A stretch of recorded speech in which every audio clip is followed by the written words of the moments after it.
Good morning, everybody. Forrest from Life Fitness here with another opportunity to come to you with a fitness industry interview. Today, I have Bob Boone with me, who is the president of the Medical Fitness Association.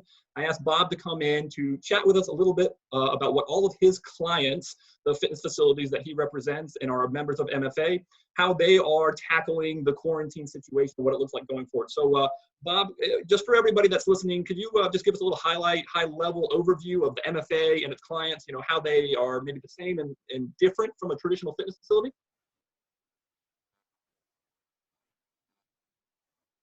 Sure. Thank you, Forrest. I appreciate your having me on today. It's my pleasure to be here. Medical fitness facilities are primarily hospital-based fitness and owned fitness facilities. They've been around since the mid-'70s or so, and the MFA has been around since the early '90s. It was created primarily to provide networking and education opportunities for those medically based fitness centers. As we go along and as we've grown, we've opened up our doors and we now have a number of commercial facilities that are adopting a medically integrated model. And the primary difference between what we do and what you'd find in a commercial fitness center is the development of a relationship with the local healthcare continuum. Mm-hmm. So we have strong referral relationships with local physicians, they're tied in with the local hospitals and work and focus to become a primary part of the preventive care strategies of local health systems. So using exercise, nutrition, health coaching, and lifestyle management really as treatment and management of chronic diseases, as well as in a preventive mode, helping people who are already relatively healthy stay that way for as long as we can. But understanding the preventive health mode and rationale behind exercise and fitness and nutrition. So in a nutshell, that's kind of what we are, what we do. No, that's super helpful context, I think, as we all kind of think through how the different industry areas are a little bit the same, selling fitness memberships and a little bit different. So hopping right into it, could you share with the folks, what have you seen from your clients, the fitness facilities? How have they been trying to communicate, stay connected with their members while, many or all of them at some point have been forced to be closed and members unable to access? What have you seen them doing? Well, like most facilities, most of our facilities closed in mid-March. Before they began to close, we began to have discussions with them on what would a shutdown look like, what should they be doing during that opportunity. So the association kind of took the lead early on in terms of trying to help people understand the importance of staying socially connected with their members. You hear the term social distancing, and I hate that term. I refuse to use it. So we always talk about physical distancing, but social connectedness or social engagement. Mm-hmm. And so we've talked about that in the context of the larger facilities. And so our members have been focusing on ways they can communicate. They early on adopted trying to provide virtual programming for members as a way to stay engaged. We've worked hard with some of our industry partners like Life Fitness and Les Mills and others to provide some online virtual programming for our members and make that available more broadly. We've even been able to work out a deal where we can provide access to virtual programming for every hospital employee, every first responder in the country. Because we believe the importance of providing a good, healthy environment and stress relief for all the folks on the front line. So we're trying to find ways of becoming wellness centers without walls and reaching out into the community, even beyond our own membership, and trying to help people find some stability in a very unstable time. So the communication strategies have been really, really important and central to our initial response. In addition to that, we began communicating with our facilities about, okay, if we're going to shut down, what are the opportunities that come along while we're shut down? What do you do with your employees during that time? Do you lay them off? Do you furlough them? Do you repurpose them and find something else to do with them? can you come about and tackle those projects that have been sitting on the shelf for 2 or 3 years that, you know, say, I'll do them when I get around to them, or when we have a break, and you just never have a break. So what are the things we can do to create an environment so that when things do change and people start coming back, we're ready and really better than ever. So find ways to turn, you know, to make a positive out of a negative. To that end, early on, we created a wellness, what we call a Wellness Wednesday, which is a townhouse forum, if you will, for all of our members to come together every Wednesday. We have a topic of interest, whether that be from shutdown or whether that be from what to do while you're closed, or now we're in preparation for reopening, and what do you do in aquatics, and what do you do in this, that, and the other area. So that's become a major focus for us and for the industry. You know, how you develop a new liability waiver or a new code of conduct, or those things that are out there right now that people are talking about. And based on that input from large audiences, then we at the MFA are putting together model plans, model waivers, those kind of things that are available to our members. And we've just completed last week a whole planned phased reopening process that we've now submitted to the Center for Disease Control for their endorsement, so we can make sure that what we're doing is right in line with whatever the latest guidelines are. And that's, as you well know, that's been a moving target. Yeah. So that's we're just doing our best to stay on top of what's happening, stay connected with the leadership folks at CDC, so that we can provide the latest guidance and become a resource to the industry. So, you know, again, the big thing that folks have been focusing on beside communication is figuring out how are we going to manage as we reopen, how are we going to do what we call conspicuous cleaning, and how are we going to then make sure that we operate absolutely as safely as we can, because that's the key, I think, in getting people to come back to your facilities, is that sense of safety that they'll feel, and the sense of comfort knowing that everything possible is being done to protect them. No, that's super helpful. It's interesting, right? Because, you know, the greater, broader 80-90% of what you shared there is pretty consistent with what I'm hearing and what we're all sort of sharing with each other from all different, you know, corners of the fitness industry. But things like, you know, directly communicating with CDC and things like that has some bigger picture implications that I think is pretty neat and might be slightly different than some other angles. So good transition as we think to the physical facilities themselves and their members. You know, how do you think, what are people doing to prepare for their facilities to look different, to assure member exerciser health and safety in this post-quarantine world that we are slowly approaching, with when we see facilities in, you know, Georgia or Tennessee or Oklahoma starting to open up and a few coming behind it here pretty quickly. What do you see the what's just a few takeaways that they're actually doing? Well, a couple of things that people are beginning to do, and I think these are, again, relatively consistent with what you hear across the board. People are trying to figure out how do we maintain physical distancing, appropriate physical distancing. But here's where the MFA recommendations depart from what you're hearing and seeing in the governor's guidelines that have come out so far. And I'll give you just a brief rationale for why we're recommending something different. You continue to see in all the governor's responses for those areas that are reopened. I've looked at Georgia's, I've looked at Tennessee's, I've looked at Kentucky's and Oklahoma's, and Texas, what they're proposing. They're all still talking about 6-foot distancing. That 6-foot distancing was established based on, like you and me sitting here in chairs across from each other or standing around talking. And that's fine in that situation. But as soon as you begin to have people exercise, then you got people doing forced inhalation, exhalation. And so the particulate matter is going to travel further. A study was done in Belgium and in the Netherlands, and the preliminary results were released the week before last.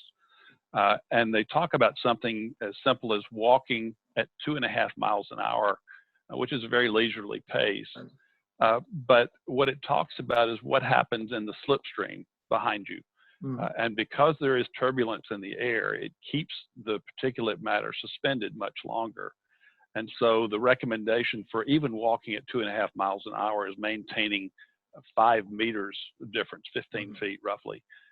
And if you're jogging, that number goes to 10 meters, which is 30 feet. Or if you're like riding a bicycle, it goes up to 20 meters. Wow. Or 60 feet distance between you. And they talk a lot about staggering lanes and all that other kind of stuff, because the particulate matter in the studies they've done don't do much about going sideways. They pretty much stay in the slipstream in a vertical manner. So it's important to take those kinds of activities into consideration, those kinds of inspired and expired volumes of air. And so based on that, for routine exercising for the healthy population, we're recommending maintaining 10 feet distance. And for those that are compromised, immunocompromised, at a minimum, we're recommending maintaining 15-foot distances for those clients. And that's in our recommendations and our rationale, and that's what we've asked the CDC to endorse at this point in time. We've tried to approach it. They don't have guidelines specific for fitness facilities. So we presented that rationale, logic, and that to research to them to consider, and we're hoping that they will adopt that as a nationwide recommendation. So that's what we've been doing on our part, trying to help facilities get ready. In the meantime, what we're beginning to see is that most facilities are developing new liability waivers, and many of them are developing codes of conduct that they are requiring members to sign when they come back in. So with specific COVID-19 language in there about for the waivers. That's not anything different than what you're hearing for the general industry, but we're seeing most people not plan to open locker rooms right away, not planning to open wet areas, not planning to open track areas. They're trying to put in place, how do you monitor how many people are in your, not just how many people are in your facility, but how many people are in which area within your facility. And how are you seeing them do that? That's a key piece that I've heard, and there's a couple of theories. How are you seeing people do that? We've seen a couple of different ideas. I don't know that anybody's got it nailed down just yet.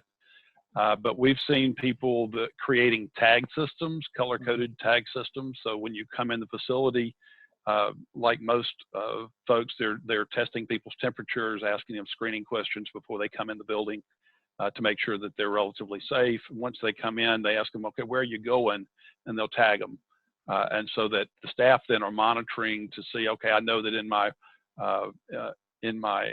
circuit training area, I'm going to be allowed to have 12 people. Well, they're going to monitor, do I have 12 people with that color-coded tag? If I have more than that, what am I going to do with them? So in that regard, staff's having to take on a new role of being, of monitoring, and if you will, the fitness police, and reminding. That's the other reason for creating the code of conduct is the people will sign that they agree to follow by these guidelines, these physical distancing rules. Of course, we've seen our facilities take the time of being closed to change around the way that their equipment is located. So many of them have increased the distances between equipment, or they're closing down and shutting off, particularly in circuit training areas, every other piece of equipment to maintain. And then they're alternating days for those so they get equal wear on their equipment. So, a lot of different strategies around that. It's really depends on how much extra space you have in your facility as to what you can and can't do there. But, largely just trying to spend time figuring out how are you going to manage that physical distancing, and how are you going to maintain an economical way to operate in those circumstances. That's going to be real difficult. What do you do with your child care? Are you going to open up the child care area? If so, how big a space is it? How many can you take? Right. The states have taken largely have taken the approach of saying, hey, open at 50% capacity. Well, that really is kind of meaningless in a fitness facility. Right. And so we have taken more of the approach on the guidelines of, for example, 10-foot distance. We're saying, look, that's 100 square feet per person. So take each area of your facility and divide that by 100 square feet. So if you've got a 40,000 square foot facility, just on the surface, divide that by 100, and you can have 400 people in your facility. That's probably not a very good measure. I'd rather take a look and say, okay, in my Group X studios, I've got 4,000 square feet total studio space. So divide that by 100 means I can have up to 40 people in that space. That to me makes a whole lot more sense in that approach, and that includes your instructors and all that kind of stuff too.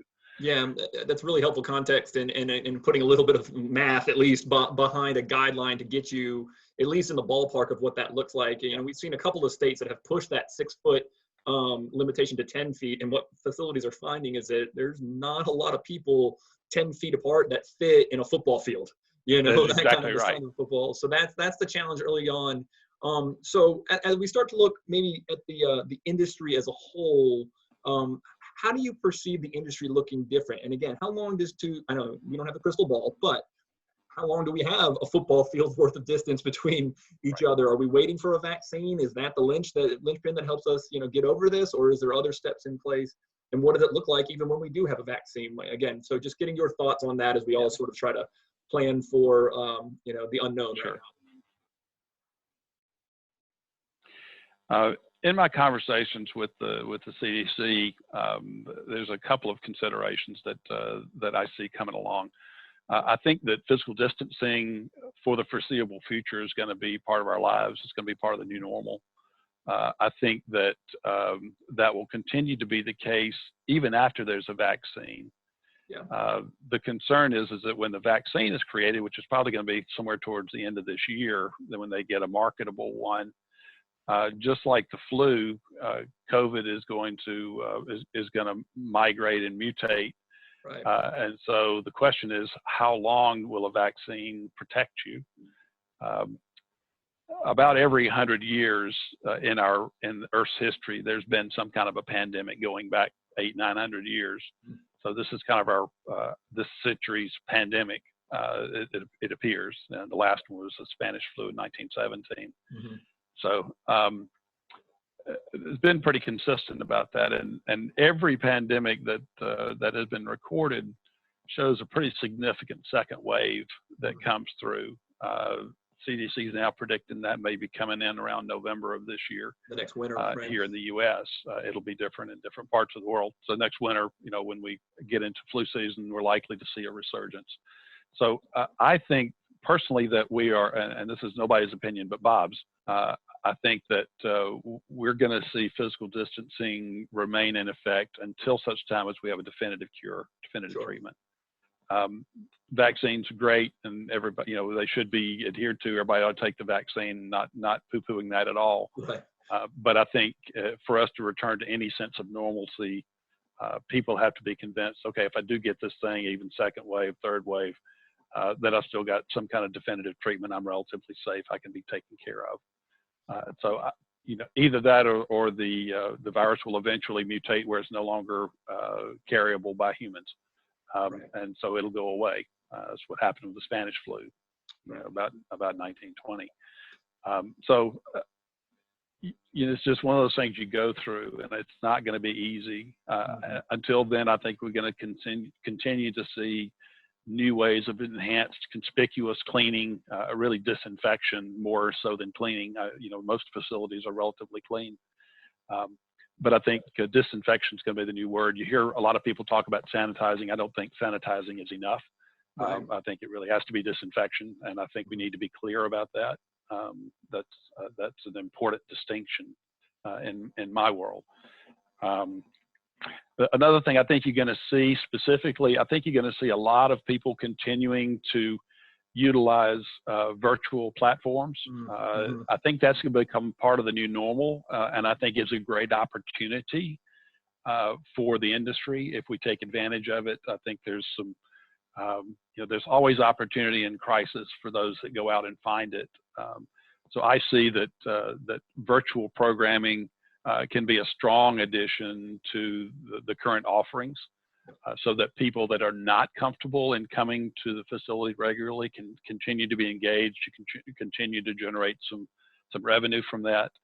An opportunity to create an at-home membership, which, if you think about it, opens the opportunity to have members outside of your normal service area. If for a lot of travel people that travel or people that don't have a fitness facility in their community, you can reach out and become truly a center without walls. So I see a lot of opportunity there. And I see our industry partners really taking on new roles. And I'm going to pick on you for a second. As far as Life Fitness has been wonderful to work with during this time, and stepping up and providing some programming, changing just software approaches within your own equipment to make it easier for facilities to reach out virtually and provide some programming for our members. There are many other industry partners doing the same thing, but particularly pick on y'all since this is your program. Thank you. And thank you for it, because I think we are reimagining. Feel like Disney here, so we're reimagining the future, and I think that there's a huge opportunity in the corporate wellness space that we could take advantage of. There's a huge opportunity in the population health space on the healthcare side to take advantage of. There's a huge opportunity to reinvent ourselves, particularly on the medical fitness side, and really embed ourselves into that continuum of care more than we've already done, to really step up our testing and retesting programs so that we can become a first provider or a warning system for primary care physicians when things start to go south with members. In the new healthcare world, as we move towards a population health model of care, docs are told that you're not going to be reimbursed anymore for treating sick people and taking care of their symptoms when they're ill. You're going to be paid for keeping them healthy. And I had a conversation with my doctor about that not long ago. I said, "Okay, doc, at best you see me twice a year for maybe 10 minutes. So how in the heck are you going to manage my health in 20 minutes a year?" He said, "I can't." Right. And I said, "Okay, so then would it be helpful to you to have somebody like fitness centers out there that are positioning themselves and measuring and monitoring people's health, their physiometric measures? If we could let you know when the physiometric measures start to change, and we can become an early warning system for you. And plus, by using exercise, nutrition, lifestyle management, we can help direct people to be their healthiest self, and become really a part of that whole effort at trying to be the tool or be a tool in population health." And that's kind of how we're moving to position ourselves as an industry. No, that's super insightful and exciting to think about, right? As we look at, not so much, getting folks better when they're sick, but, being, sort of held accountable for keeping people healthy, and then using the data, the technology that's out there. It's interesting, like I'm passionate about, fitness industry, technology and its implications. It's just on a very basic level. I'm fortunate to work for Life Fitness that does some neat things in that category.